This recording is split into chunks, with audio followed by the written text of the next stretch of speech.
আসসালামু আলাইকুম ভিউয়ার্স, আজকে দেখাবো কিভাবে আপনি ইমোতে খুব সহজেই বাংলা লিখে ইংরেজিতে এসএমএস করতে পারেন। অর্থাৎ আপনি বাংলা লিখবেন কিন্তু এসএমএস হবে আপনার ইংরেজিতে।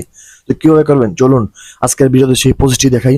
আর চলে যাওয়ার আগে বলি, আমার এরকম ভিডিও পেতে অবশ্যই আমার চ্যানেলটাকে সাবস্ক্রাইব করে রাখবেন। তো চলুন কথা না বাড়িয়ে ভিডিওর মূল পর্বে চলে যাই, let's check it out. Viewers, এই জন্য আমরা ফার্স্ট অফ অল চলে যাব আপনার ইমো অ্যাপসে। ইমো অ্যাপসে চলে যাওয়ার পর যাকে মেসেজ করবেন সেই আইডিতে চলে যাবেন। চলে যাওয়ার পর আপনারা দেখতে পাবেন যে একেবারে নিচের দিকে দেখতে পাবেন যে প্লাস আইকন। এই প্লাস আইকনে একটা ক্লিক করে দিবেন।